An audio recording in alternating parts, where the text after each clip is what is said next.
लेकिन मैं बस आपसे अपने तक अपनी भावनाओं को पहुंचाऊंगा, शब्दों में मत जाइएगा।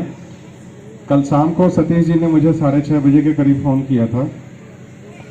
तो मुझे लगा कि शायद इसलिए फ़ोन किया है कि सर ठंडक बहुत है, टाल दीजिए तो बड़ा अच्छा रहेगा।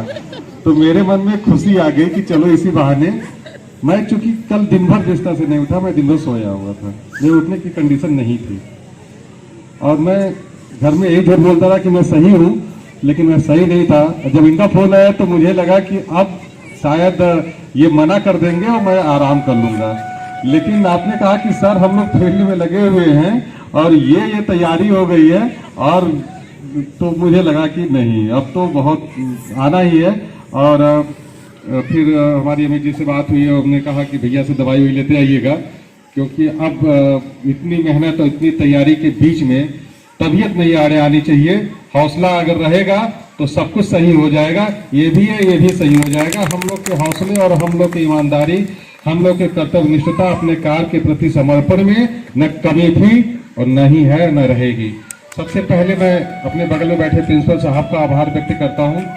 कि आपने जिस तरीके से हमारे विद्यालय के प्रति अपना सम्मान दिखाया, आपने जितना हमारे विद्यालय के प्रति लगाव दिखाया, आपने जो पुरातन छात्र होने का जो धर्म निभाया, वास्तव में आज आपसे मिलकर मुझे बहुत प्रसन्नता हो रही है कि आप जैसे नागरिक,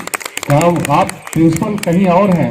सबसे पहले आप यहाँ के नागरिक हैं, यहाँ के विद्यार्थी हैं, और जिस रूप में आपने देखा और आपने जो प्रतिज्ञा की कि हम धारणाओं को, बेसिक शिक्षा परिषद की धारणाओं को बदलने का काम करेंगे, तो सच बता रहा हूँ प्रिंसिपल साहब, हम भी लोग यही चाहते थे कि हमारे प्रति लोगों की धारणाएं बदल जाएं। मैं ये किसी को इजाजत नहीं दे सकता हूं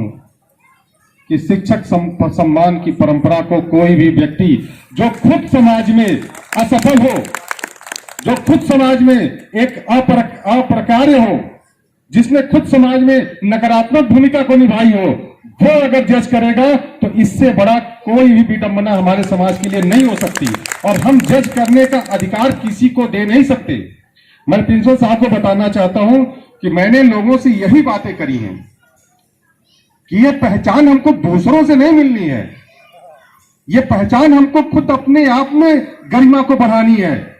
हमको खुद अपने आप में सोचना है कि जिस कार्य को हम कर रहे हैं वो कार्य सबसे गौरवशाली और सबसे बड़ा कार्य है।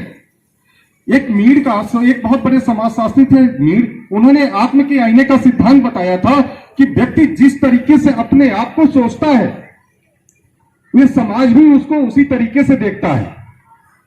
अगर आपने सोचा कि हम सबसे निकृष्ट हैं, तो वास्तव में ये आपकी जो निगेटिव एनर्जी होगी, वो उसके जो ऑरा है, उसका जो परिवेश है, वो चारों तरफ निगेटिव फैला देगा।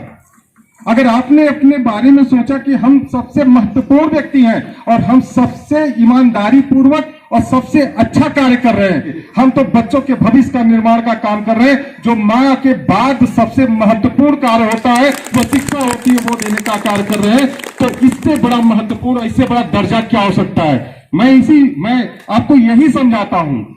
हम अपने आप में बदल दें, अपनी सोच को बदल दें। हम अगर आप कहीं भी हो, घर में हो, बाहर हो, परिचित में हो, दोस्तों के यहाँ हो, अगर कोई भी आपके बारे में एक शब्द भी नेगेटिव बोले, तो इतना काम कर दो विद्यालय में कि उसको पकड़ के लाओ, दिखाओ कि देखो मेरे विद्यालय को, देखो मेरे बच्चों को, देखो मेरे कार्य को, देखो मेरे मेहनत को, देखो मेरे लगनशीलता को। तब इसके बाद शब्द बोलो, तब मेरे बारे में धारणा बनाओ। और मैं सही बताता हूं, जब पूरी दुनिया सो रही थी, सिगरारा के शिक्षक जग रहे नहीं थे।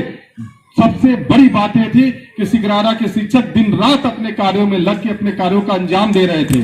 हम वो दौर है, 23 अप्रैल का दिन है, 23 अप्रैल के दिन में शायद कोई निकलता नहीं था। इस लॉकडाउन में 23 अप्रैल के दिन कोई नहीं निकलता था। सुशील जी और अमित जी और मृत्युंजय जी, ये सब लोग भी वहां ब्लॉक स्तर पर बैठ के शिक्षकों से, चाहे जिसने धन दिया, जिसने राशन दिया, जिसने तेल दिया, जिसका जो मर्जी था, जिसने नैतिक समर्थन दिया, जिसने जो भी किया, सब हमने स्वीकार किया और 135 कुंटल राशन जिला प्रशासन को देने का कार्य किया, उन वंचितों, उन पीड़ितों को, और साथ में 1,10,000 रुपए नगद भी देने का कार्य किया। ये मिरेकल है, ये साधारण चीजें नहीं है, ये ऐसे नहीं हो सकता। ये किसी अधिकारी के कहने से या किसी के समझाने से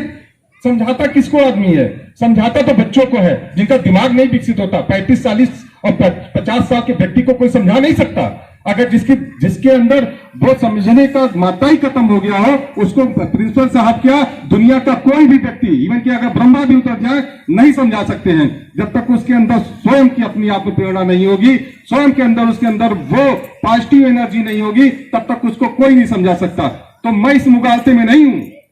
कि मैंने आपको समझाया है। मैं सिर्फ अपने आप को इतना धन्य समझता हूं कि आपने अपनी ड्यूटी पहचानी है और अपनी शक्ति को पहचाना है और अपने प्रतिनिधियों के माध्यम से एकता का परिचय देते हुए सिकरारा विकासखंड को उस ऊंचाई पे ले जाने का कार्य कर रहे हैं, जहां से देखने के बाद जब हम वापस पीछे मुड़ के देखेंगे तो निश्चित रूप से आपको लगेगा कि हमने ये क्या कर दिया।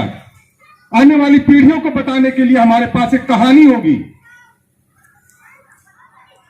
जब हमारे बच्चे बैठेंगे तो हम बताएंगे कि देखो